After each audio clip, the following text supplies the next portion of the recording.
Literally like 15, 20 minutes later, we had written that song.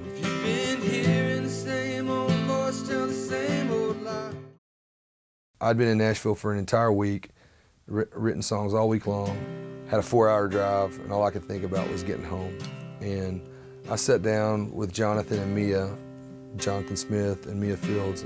And at the time, me and my wife were very involved in prison ministry at our church, and Chainbreaker was thrown out as a title. She was like, well, you should write a song called Chainbreaker. The first thing out of my mouth was, if you've been walking the same old road for miles and miles. And they were like, wait, go back, what'd you say? Literally like 15, 20 minutes later, we had written that song. Christian artist Zach Williams' CD, Chainbreaker, won a Grammy in 2018 for Best Contemporary Christian Music Album. But there was a time in Zach's life when he had chains of his own.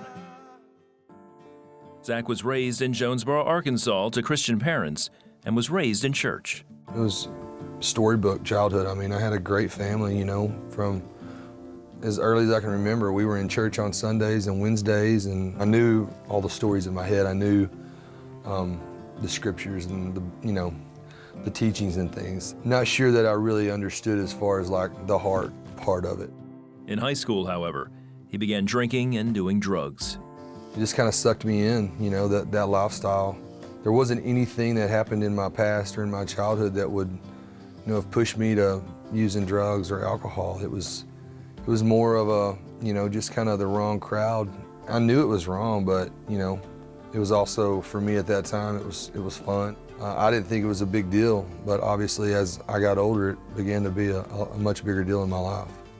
Zach was also a prep basketball star who hoped to go on to play college ball.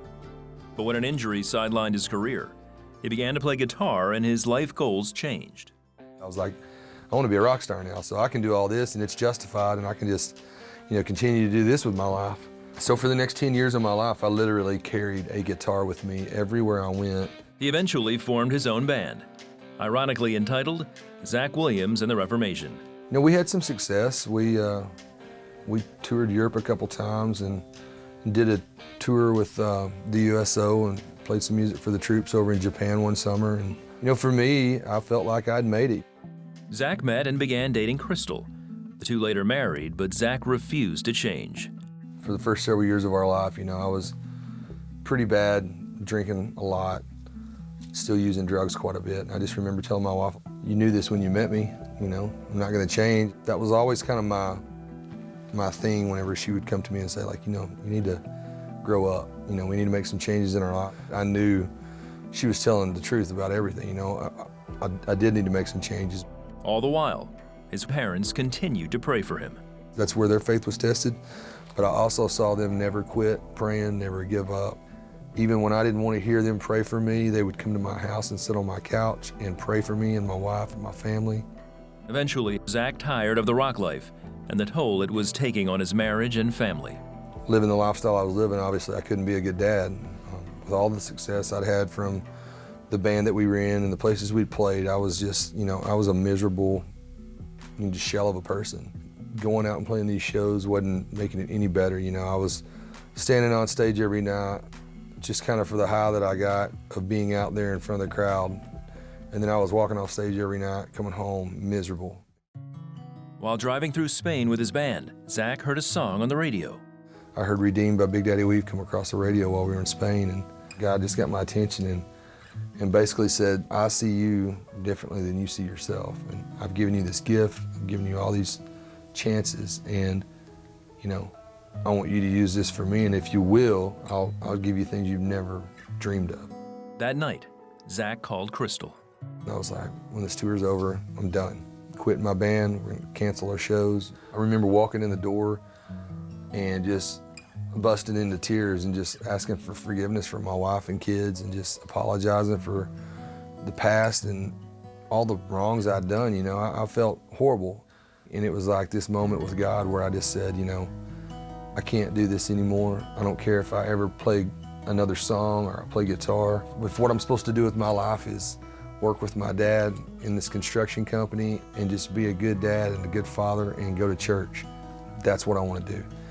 And when I got done praying that prayer and asking God to just come live in my life, you know, just be the Lord of my life, it was this, like I don't have to go and do what I've been doing anymore. And that's when, for me, things just started changing in my life. Zach and Crystal both accepted Christ in 2012, and they began attending a local Baptist church in Jonesboro. I stopped playing music for about 6 months, and then out of the blue one day I was walking around on a construction site with my dad, and I started hearing words to a song in my head, and I started writing them down, and before I knew it, I had written a Christian song. Soon after, the leadership of the church asked Zach to be their worship pastor.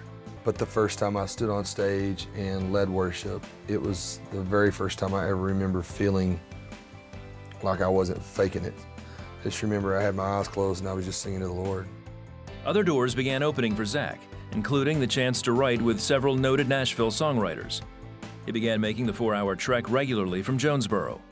One evening, he got a call from a record label executive. He said, "Hey, are you sitting down?" And I was like, "Yeah." And he was like, "Well, played your song for the record label today in a meeting, and they want to offer you a record deal." And I was just like, what? The prayer that I'd prayed 6 months before that, you know, God heard my prayer. Zach, Crystal, and their children recently moved to a home near Nashville.